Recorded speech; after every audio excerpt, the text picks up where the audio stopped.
कुंडली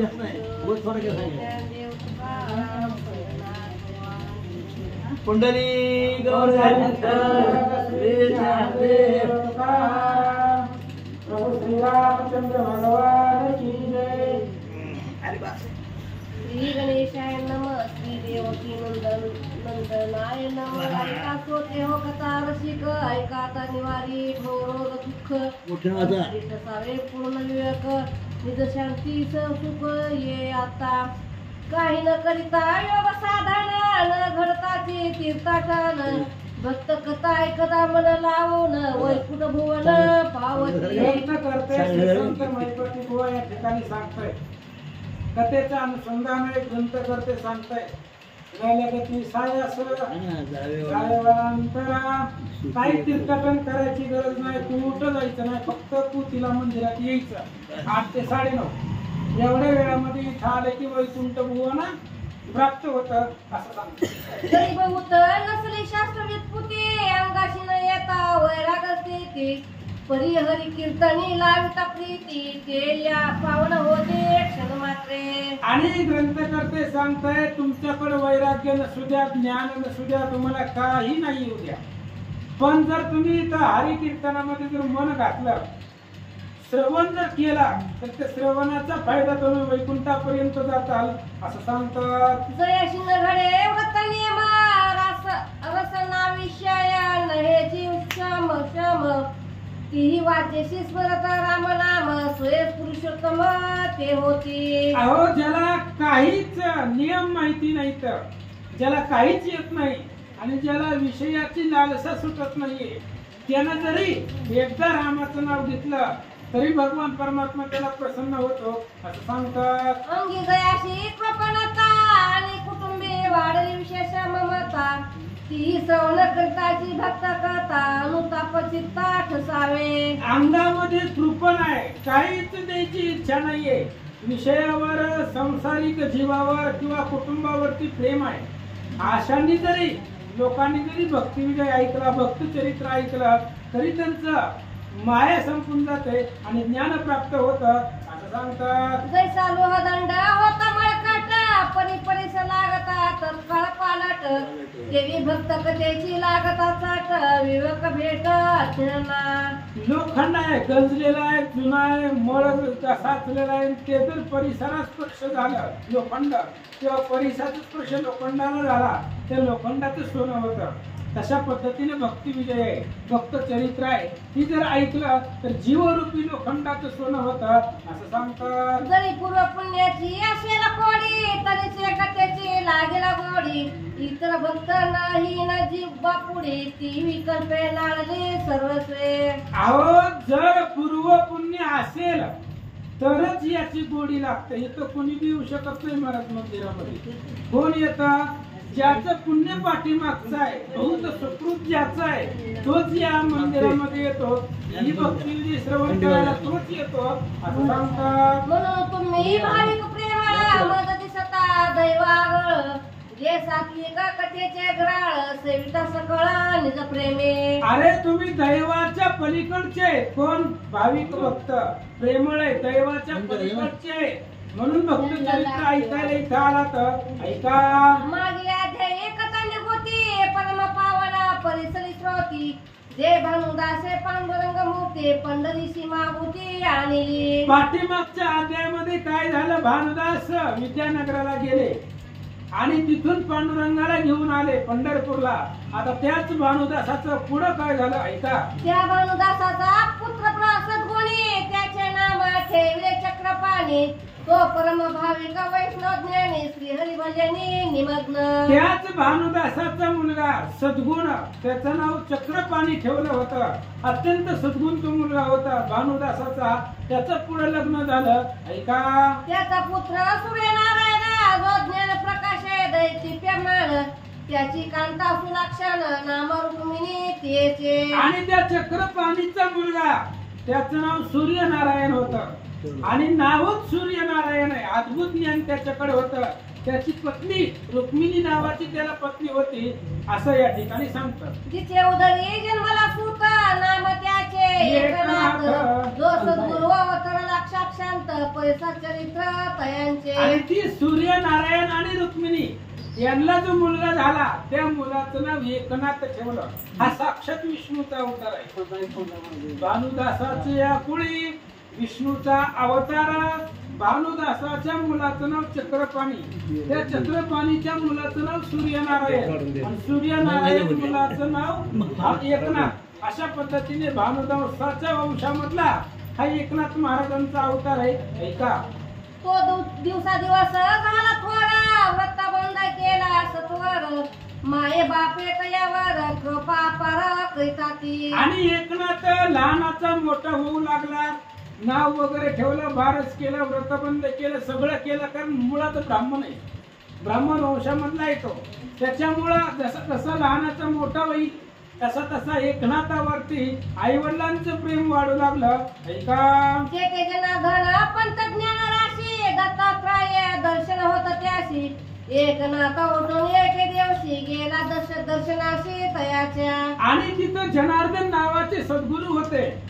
ज्या जनार्दनाला दत्तात्रयांचं दर्शन झालंय, दत्तात्रयांचा उपदेश ज्या जनार्दनाला आहे तो जनार्दन, आणि त्या जनार्दनाच्या दर्शनाला एके दिवशी एकनाथ निघाले. अंगडे टाकून मस्तकावरी सतवावे त्याशी नमस्कारे, जनार्दन देखून त्या वसारी विस्मित अंतरी होतसे. आणि एकनाथ महाराज गेले, जनार्दन स्वामीच्या दर्शनासाठी गेलेले होते. जनार्दन स्वामीला पाहिलं आणि एकनाथ महाराजांच्या मनाला विस्मय वाटला. का? ऐका, म्हणे तू कवनाचा सांग त्वरित, कशास ठाव आलाशी येत, जनार्दन समोख होणी तया प्रत, वृत्तांत पुसत ते धवा. आणि एकनाथ तिथं दर्शनाला गेले.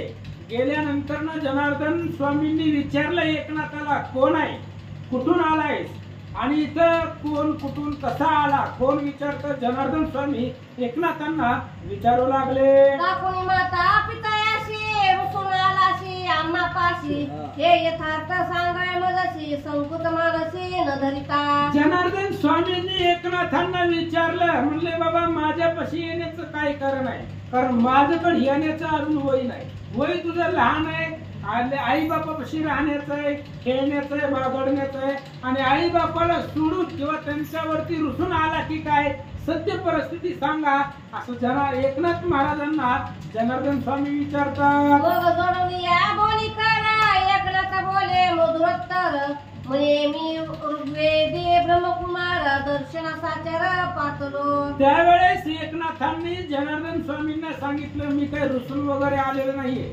माझा जो पिता आहे तो ऋग्वेदी ब्राह्मण आहे, तपस्वी आहे, सामर्थ्यवान आहे. त्या ब्राह्मणाचा मी मुलगा आहे. तुमच्या दर्शनासाठी आलो. एकनाथ जनार्दन स्वामींना बोलतात. माय बापावरील सता उगाच्या नुताप वाटला चित्ता, ही देही जळली प्रपंच ममता, काय काम क्रोधे चित्ता गांजिले. एकनाथ महाराजांनी जनार्दन स्वामींना सांगितलं, महाराज मी काय आई बापावर रुसून आलो नाही. पंजोबा गेला होता आई बापावर रुसून तिकडं महादेवाच्या मंदिरात आराधल्या, तसलं मी काय प्रकार केलेला नाहीये. सहज तुमच्या दर्शनाला आलो. सहज का आलो, काम क्रोधाने नांदलंय आम्हाला, आणि त्याचं निवारण करण्यासाठी तुमच्या दर्शनाला आलो. एकनाथ महाराज जनार्दन स्वामींना बोलतात. लोभ माया दंभ अहंकार, हेही देही दिसत्या निवार, मग स्वामीच्या दर्शनाशी सत्वर आलो साचारा निज प्रेमे. एकनाथ महाराजांनी जनार्दन स्वामीला सांगितलं, महाराज या शरीरामध्ये अनेक विकार आहेत, काम क्रोध लोभ मद मोह दंभ अहंकार, आणि यांनी मला पिडलंय, जीवाला पिडलंय. याचा निवारण करण्यासाठी तुमच्या दर्शनाला आलो. एकनाथ महाराज जनार्दन स्वामीला बोलतात. आता ह्याची इच्छा शे मानसी, ही निरंतर राहावे तुम्हा पाशी, सेवा करावी आहे अग्निशी निज भावेशी आवडी. आणि त्यांनी सांगितलं, एकनाथ महाराजांनी जनार्दन स्वामीला सांगितलं, आता हीच आवडतंय. काय आवडतंय? तुमच्या पायापाशी राहावं, तुमची सेवा करावी. आता घराकडे जाऊ वाटत नाहीये, जाण्याची इच्छा नाहीये. एकनाथ महाराज जनार्दन स्वामीला बोलतात. मी पतित शरण आलो पाहे, अंगी स्वीकार करे सद्गुरु माये ऐसे बोलून लवलाये धरिले पाये सद्भावे. एकनाथ महाराजांनी जनार्दन स्वामीला सांगितलं, महाराज आलोय मी, अनुग्रह घेण्यासाठी आलोय, तुमचा शिष्य म्हणून माझा स्वीकार करा. म्हणून एकनाथ महाराज जनार्दन स्वामीच्या पायावरती डोकं ठेवलं. एकनाथाचे ऐकून वचन आश्चर्य करीते जनार्दन म्हणे वयतो दिसते लहान परिमिशन ज्ञान अनुपम्य. जनार्दन स्वामींना पाहिलं, महाराज एकनाथ लहान आहे, लहान वयामध्ये एवढं ज्ञान आहे, अद्भुत ज्ञान आहे, लहान वय आहे, खेळण्याचं बागडण्याचं, आणि एवढं काम क्रोधाच्या गोष्टी यांना येत आहेत आणि मला शरण आला म्हणतोय, याचं आश्चर्य महाराजांना वाटलं. मग जनार्दन अभय देवनी त्याशी म्हणे सुख असावे आम्हा पाशी हे वचन ऐकून मानसी उल्हास चित्ताशी वाटला. मग जनार्दन स्वामींनी एकनाथांना सांगितलं, म्हणले हे बघा आलाय तो माझ्यापाशी तर निवांत राहा, इथं माझ्यापाशी निवांत राहा, अभय देतो. आणि सद्गुरूची वाणी ऐकल्यावर एकनाथांच्या मनामध्ये आनंद वाटला. तैसा दैवपायन पडत संशयवने तैसा भेटले नारद मुनी तेवी जनार्दनाच्या अभय वचने एकनाथ मनी संतोषला. आणि ज्या वेळेस त्या ठिकाणी द्वैपायन शब्द वापरलाय कृपाचार्य का, संशय चक्रामध्ये पडले असताना त्यांना नारद मुनी भेटले होते. तशा पद्धतीनं एकनाथ महाराज व्यास महाराज संशय चक्रामध्ये असताना नारदांची भेट झाली. तसं एकनाथ महाराजांच्या मनामध्ये संशय आल्यावर जनार्दन स्वामीची भेट झाली असं सांगतात. की अंशरूप भेटता नारायणा विचारीशी वाटले समाधान तेवी जनार्दनाच्या अभय करून एकनाथ मनी संतोषला. श्री स्वामी सेवेशी निरंतर अहोरात्र से तत्पर कोणी विषय न पडे शांतर भावात थोर धरलेला. आणि एकनाथ जनार्दन स्वामी पशी राहिले, सद्गुरूची सेवा करायचं, कोणाच्या नादी लागायचं नाही, कोणाला बोलायचं नाही, निष्ठावान गुरुची सेवा करावी म्हणून तिथं राहिले होते असं सांगतात. रात्री निजता जनार्दन स्वकरे चुरित भैष्य चरण निद्रा लागता त्याचं कारण परिण उठणे सर्वता. आणि सद्गुरू झोपले होते, रात्र झाल्यानंतर ना जनार्दन स्वामी झोपत होते, एकनाथ तिथं जागा होते. एकनाथ महाराज जाग राहून सद्गुरूची पाय दाबत होते. एकनाथ महाराजांनाही झोप लागत होती, पण सद्गुरूची सेवा भंग होईल म्हणून झोपत नव्हते असं सांगतात. विडा करून निधहस्ते त्या सर्व साहित्य विडा करून निधहस्ते सर्व साहित्य मिळवून त्यात जनार्दनाचे होऊन विण्यात घाली मुखात निज प्रेमे. आणि त्यावेळेस जनार्दन स्वामीची खूप सेवा एकनाथ महाराज करत होते. पानाचा विडा करायचा, त्याच्यामध्ये सर्व साहित्य करायचं आणि तो विडा करून जनार्दन स्वामीच्या मुखामध्ये घालायचं, इथपर्यंत सेवा एकनाथ महाराज करत होते. मुख प्रक्षाळा वयाशीच निज करे पुढे आणून ठेवीत स्नान घालून आपले हस्त साहित्य देत पूजेचे. आणि मग मुख धुण्यासाठी, तोंड धुण्यासाठी पाण्याचा तांब्या आणून एकनाथ महाराज देत होते. आपल्या हातानं जनार्दन स्वामींना आंघोळ घालत होते. पूजेला बसल्यानंतर त्यांना काय साहित्य लागतं ते सर्व आणून एकनाथ महाराज जनार्दन स्वामींना देत होते. गंधाक्षता सुमना चंदना धूप दीपादी उपचार जाण जेव्हा जे मागते जनार्दन ते सत्वर आणून देत असे. पूजेला बसल्यानंतर गंध धूप दीप आरती सगळं साहित्य जे जे जनार्दन स्वामी मागितल्या बरोबर एकनाथ महाराज आणून देत होते. जे तसे उच्चिष्ट राहता त्यांनी जपली ते भक्षी एकनाथ ऐशी सेवा दिवस बहुत असे करीत निज प्रेमे. आणि अशा पद्धतीनं जनार्दन स्वामीची सेवा एकनाथ महाराज करत होते. जेवण काय करायचं तर सद्गुरूचं जेवल्यानंतर जे उच्चिष्ट राहिलं तेच उच्चिष्ट प्राशन करायचं आणि आपला उदरनिर्वाह भागवायचा. अशा पद्धतीची जनार्दन स्वामीची अनेक दिवस एकनाथ महाराज सेवा करत होते. जनार्दन रात्री कपिता थोपणे टाकीता तथास्तांत ते एकांती नेऊन एकनाथ प्राशन करीत आवडी. आणि जनार्दन रात्री काय करत होते, त्या ठिकाणी असणारे थुंकून टाकत होते. आणि तेच एकनाथ महाराजांना पुन्हा प्राशन करत होते असं सांगतात. भूमीचे जे स्थळ त्या स्वास्थ्य करी अति निर्मळ ऐसा गुरु भक्तीचा सर्व काळ एकनाथ केवळ विनटला. आणि गुरुच्या भक्तीमध्ये एकनाथ महाराज संपूर्ण विनटले होते. आश्रमा बाहेरची जी जागा होती कचरा झालेला घाण झालेला ती सगळं एकनाथ महाराज स्वतःच्या हाताने साफ करत होते, स्वच्छ करत होते असं सांगू लागले. हे जनार्दनाचे दृष्टी देखता मग आश्चर्य करी निज चित्ता म्हणे मनुष्य म्हणून ये एकनाथा सकळ गुरु भक्ता वरिष्ठ की. जनार्दन स्वामी पाहत होते महाराज एकनाथ काय काय करतोय. त्यावेळेस जनार्दन स्वामीने विचार केला मनुष्य म्हणून ये एकनाथा. एकनाथ महाराजांना माणूस म्हणता येतं का? माणसाला एवढं जमतं का? सर्व सेवा गुरु भक्तीला विनटलाय, गुरुची भक्ती निस्सीम करतोय असा विचार जनार्दन स्वामी करतात. एकांत पाहून एके दिवशी जनार्दन कृपेने पुसती त्याशी तू सेवा करीतोशी आम्हा पाशी माई बापाशी न कळता. त्यावेळेस एकदा जनार्दन स्वामींनी एकांत पाहिला जिथं फक्त जनार्दन स्वामी आणि एकनाथ महाराज दोघच आहेत. त्यावेळेस जनार्दन स्वामींनी एकनाथ महाराजांना विचारलं तू आमची सेवा करतोय एवढा दिवस झाला तुझ्या आई बापालाही माहिती नाहीये अशा पद्धतीने बोलू लागले. तुम्ही तो विरक्त दिसता गाना घरी पाहिजे वस्त्र आणलं वडील वृद्ध दोघे जण चिंता दारोला करतील. आणि जनार्दन स्वामींनी एकनाथ महाराजांना विचारलं म्हणले बाबा तू माझ्या सेवेमध्ये राहिलाय अनेक दिवस झालं पण घरी सगळं पाहिजे ना. आता आई वडील तुझे म्हातारे झाले त्यांना काही भेटत नाहीये मग तू त्यांच्या घरामध्ये तू त्यांचा एकुलता एक आहे मग घरामध्ये सर्व सामान पाहिजे. वाचा ऐशे जाणून जनार्दना घरी पाठवित वस्त्र आणलं वडिलांशी कळता वर्तमान समाधान वाटले. आणि जनार्दन स्वामींनी असा विचार केला एकनाथ आपल्या सेवेमध्ये तल्लीन आहे याच्या घराची काळजी गुरुला लागली म्हणून एकनाथ महाराजांच्या घरी अन्न वस्त्र जेवढं लागल तेवढं त्याच्या वडिलापर्यंत पोच करायचे पाहून आनंद वाटला. जनार्दन विचारे निजंतरी म्हणे याशी सांगावे काही चाकरी मग एकनाथाची आज्ञा करी हिशोब दप्तरी राखावा. आणि त्यावेळेस जनार्दन स्वामींना विचार केला हे आपल्यापाशी राहिले पण काहीतरी काम द्यावा. सेवा करतोय पण ह्याचा उदरनिर्वाह होण्यासाठी काहीतरी याला काम द्यावं. काम दिलं की महिन्याला पगार झाली याचं घरचं भागतंय म्हणून हिशोब करण्याचं चाकरी हिशोब करण्याचं काम जनार्दन स्वामींना एकनाथ महाराजांना दिलं.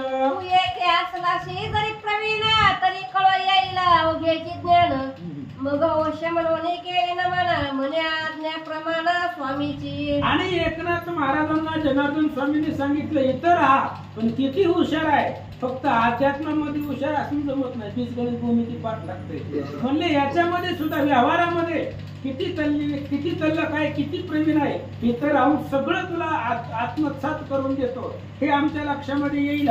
जनार्दन स्वामी एकनाथ महाराजांना बोलतात परिशेषी न घडतांतर हिशोब राखावा निरंतर जनार्दन म्हणते परम चतुर कळला विचार मज लागे. आणि त्यावेळेस एकनाथ महाराजांनी सांगितलं सेवेला अंतर पडू द्यायचं नाही. जी तुम्ही काम सांगितलं हिशोब सांगितलंय तंतोतंत मिळेल पण सेवेला अंतर पडणार नाही. त्यावेळेस जनार्दन स्वामींनी सांगितलं हुशार आहे तल्लक आहे. वाचा तरी काही निमित्त कोणी जाणं स्वरूपी लावावे याचे मन एकनाथाशी जवळी बोलावून म्हणे शब्द दाखवाय आम्हाशी. त्यावेळेस विचार केला जनार्दन स्वामींनी बघू म्हणले याच्याकडे किती आहे याला भगवंताच्या स्वरूपावरती लावायचंय म्हणून जनार्दन स्वामींनी एकनाथ महाराजांना जवळ बोलावलं आणि हिशोब मागितला. ऐका पाहुणी खराडा खतावणी हिशोब दाखवी आम्हाला गुणी अवश्य म्हणून तयक्षणी पुढते चरणी लाविला. शेवेचा कसावणी नित्य नेम जाणं रात्री दीपकाशी घातले भरण त्यात एक अडका राहिला चुकोन तोची झुंडोनी पाहतसे. आणि मग आता गुरुनं हिशोब मागितला होता जनार्दन स्वामींनी. मग एकनाथ महाराजांनी रात्री काय केलं दिवा लावला लाईटी नव्हत्या तेव्हा दिवा लावला दिव्यात तेल घातलं आणि हिशोब करू लागले. एक आकडा चुकला होता तो परत त्या ठिकाणी शोधला. पैशाचं गोळ होतं एक आकडा म्हणजे एक आडका पैसा एक पैसा एक परिपोटीची ना सापडे करीता ताळा न पड्याची हिशोबात मग एकाग्र करून चेत हिशोब पाहता बैसला. हिशोब करत असताना एक पैशाचा गोळा आकडा त्या ठिकाणी सापडा नाही गेला, अडका पैसा. आणि त्याच्यामुळे विचार हिशोबामध्ये घोळ आल्यामुळे मग कुठं पैसा गेला, हिशोब करत असताना आपण कुठं चुकलोय याचा विचार करत बसल्यानंतर ना ऐका, एक दोन वेळेस सापडलं तर सोडून नाही तर उद्या बघू. क्षणभर ही न करी शेना न मानी निज देहाचा शीन त्रशा लागल्या तिरारोन परिउदक पान करीना. ही एकनाथ महाराजांची परीक्षा आहे बरं. कारण आता पैशाचा गोळ झालाय आणि गुरु स्वामींना हिशोब मागितलाय. मग एकनाथ महाराजांना काहीच आठवणा, महाराज भूक नाही, तहान नाही, रात्र नाही, दिवस नाही, फक्त हिशोब करत होते. पैसा गेला कुठं याचा शोध एकनाथ महाराज घेऊ लागले. म्हणे उपहार करून उदक प्राशिते तरी निद्रा असा येईल तत्वता मग काय सांगावे गुरुनाथा विवेक चित्ता करी कशी. एकनाथ महाराजांनी विचार केला, आता जर जेवण केलं भूक लागले, पण जर जेवण केलं तर आळस येईल, आळस आल्यावर झोप लागेल, मग हिशोब काय सांगावा गुरुना. गुरुनं तर हिशोब मागितलाय, मग जनार्दन स्वामीला काय हिशोब द्यावा म्हणून जेवले नाही, पाणी पिले नाही, तशा पद्धतीने हिशोब करू लागले. जनार्दन जागृत होवळी त्वरित सुभोवती विलोकोनी जव पाहत तो एकनाथ दिशेत येत म्हणून विस्मित झाले. आणि जनार्दन स्वामी रात्री जागा झाले. जागा झाल्यानंतर त्यांनी पाहिलं आपल्या शेजारी एकनाथ महाराज सेवा करत बसलेले आपल्याला रोज दिसत आहे. मग आज का दिसाना गेले, कुठं गेले पाहू लागले. अंतर्गळी धुंडीता देखा तो हिशोब पाहता बैसलाय का भरण घालून दीपका धुंदीत अडका निरस. जनार्दन स्वामींनी पाहिलं की एकनाथ आपल्याकडे असतोय, आपल्या सेवेमध्ये असतोय, आज कुठे गेलाय, रात्रीपासून दिसनाच गेलाय. आतल्या घरामध्ये पाहिलं दिव्यामध्ये तेल ओतून जनार्दन हे एकनाथ महाराज हिशोब करत बसलेले. जनार्दन स्वामींनी पाहिलं अकस्मात ताळा पडता हर्ष वाटला एकनाथा मग फुल्याचे हाते टाळे पिटता दुसरा नसता सानिथ. आणि त्यावेळेस अचानक त्यांना जो काही त्यांचा गोळ होता पैशाचा तो सापडला. कुठं गेला होता आकडा, पैशाचा अडका, तो त्याच्या लक्षामध्ये आल्यानंतर एकनाथ महाराजांनी आनंदाने टाळ वाजवली. हिशोब रात्रभर तपश्चर्या करून त्यांनी हिशोब शोधण्याचा प्रयत्न केला, त्यांना सापडला. आता ही सद्गुरु पाहत होते. आता सद्गुरूचा आणि एकनाथ महाराजांचा काय संवाद होतोय, काय त्यांच्यामध्ये त्या ठिकाणी संवाद होतो. कुंडली